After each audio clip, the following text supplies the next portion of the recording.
Croup, also known as Laringeotraqueobronchitis, is usually a self-limiting upper airway viral infection. As the name suggests, there is an inflammatory response occurring in the larynx and trachea, causing upper airway obstruction. Now, this leads to the characteristic features of croup: a hoarse voice, barking cough, inspiratory stridor, and increased work of breathing. Croup is the most common infectious cause of airway obstruction in children, usually between 6 months to 3 years of age, and is more common in boys than in girls. The most common cause of croup are the parainfluenza virus 1 and 2. Respiratory syncytial virus is another cause of croup. Respiratory syncytial virus is the main cause of bronchiolitis. Although acute viral infections are the most common cause of croup, bacterial and atypical agents have also been identified. The respiratory tract begins with the nasal cavity and the oral cavity.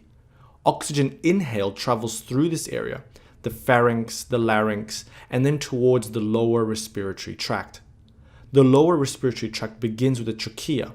The trachea bifurcates into the bronchi and then smaller bronchi and then bronchioles before terminating as an alveolus. The larynx is also known as the voice box. It has many functions including phonation, the cough reflex, and protection of the lower respiratory tract. In croup, the larynx, trachea, and bronchi are inflamed. That is why croup is called Laringeotraqueobronchitis.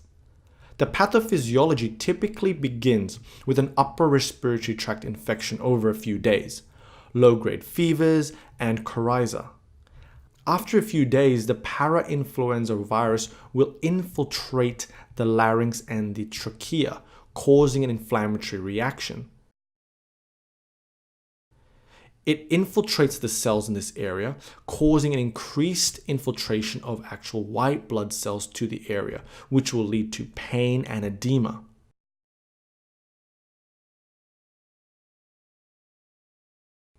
The swelling results in partial airway obstruction, which, when significant, results in dramatically increased work of breathing and the characteristic turbulent, noisy airflow known as stridor.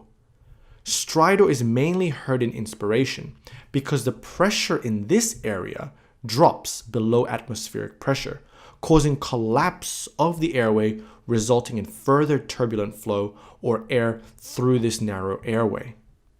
In summary, viral croup develops over days with an upper respiratory tract infection with low-grade fever and coryza, and this is followed by a barking cough and various degrees of respiratory distress.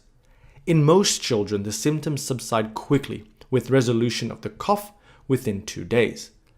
Croup is the clinical syndrome of hoarse voice, barking cough, inspiratory stridor, and respiratory distress. Croup can be classified into mild, moderate, or severe depending on clinical presentation.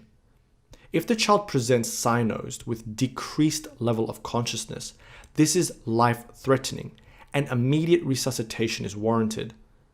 There needs to be oxygen and nebulized adrenaline to help reduce the swelling in the respiratory tract. Mild croup typically has a barking cough without inspiratory stridor.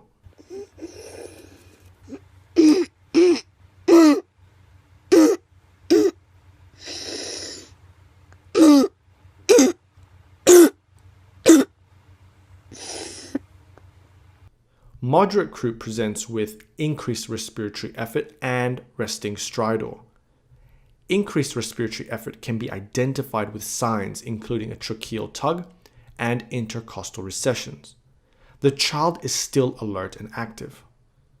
A single dose of steroids such as dexamethasone is recommended in all patients with croup, including those with mild disease who present to the hospital.